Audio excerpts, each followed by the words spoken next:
ছোট্ট একটা দেশ, ছোট্ট একটা ইন্ডাস্ট্রি, সেখানে এতগুলো বিভেদ থাকার কোনো আসলে কারণই নেই। ভাই যদি একটু জানতে চাই যে অনেকদিন পরে আসলে নাটকে কাজ করছেন। এই দীর্ঘ বিরতি আসলে কেন? না, ফাঁকে ফাঁকে নাটকের কাজ তো করেছি। নাটকের মানুষ নাটক থেকে কত দূরে যাব, টানে তো। সেই টান থেকেই মাঝে মাঝে কাজ করা হয়। আসলে ব্যাটে বলে মিলে অবশ্যই কাজ করা হয়। ক্যারেক্টার একটা বড় ফ্যাক্টর। ক্যারেক্টার মানে হচ্ছে যে ক্যারেক্টারটার জন্য আমাকে ভাবা হচ্ছে। আর শুধু ভাবলে তো চলবে না, আমারও ভালো লাগতে হবে। সব কিছু মিলে যদি ব্যাটে বলে হয় তাহলে তো কাজ করতেই চাই।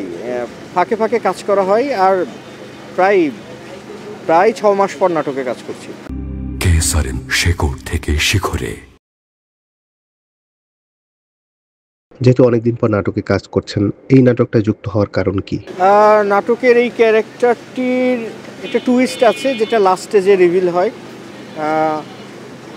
আছে কিছু স্টেপ আছে, ক্যারেক্টারটির আপস অ্যান্ড ডাউন আছে, সব কিছু মিলে ক্যারেক্টারটি পছন্দ হয়েছে। যে নাটকটি এখন করছেন সেখানে আপনার চরিত্র নিয়ে যদি কিছু বলতেন।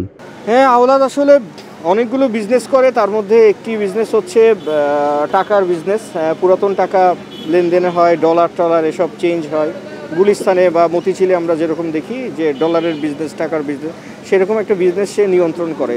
সে জায়গা থেকেই নাটকে জোবান আসে। জোবানের ক্যারেক্টারটির সাথে এই আওলাদ ক্যারেক্টারটি পরিচিত হয়। সেই জায়গা থেকে জোবানের সাথে একটা জার্নি, এই আর কি।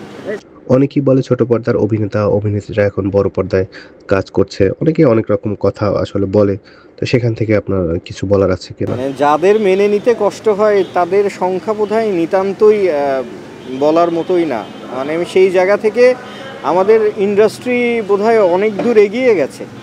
কারণ গত 5-6 বছর ধরে তো আমরা চেষ্টা করছি, আমরা কাজ করছি দুই অঙ্গন মিলিয়ে।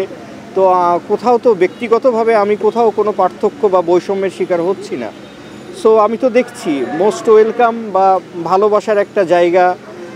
যারা রিজিক্ট আছেন ভেতরে ভেতরে, সেটা একটা বিচ্ছিন্ন ঘটনা হতে পারে, কিন্তু আমি বিচ্ছিন্ন ঘটনাটাকে আমি আসলে কোনো গুরুত্বই দিতে চাই না। কারণ ইন্ডাস্ট্রি এখন একটা, মাধ্যম যেখানেই কাজ করি না কেন, ইন্ডাস্ট্রি কিন্তু একটাই।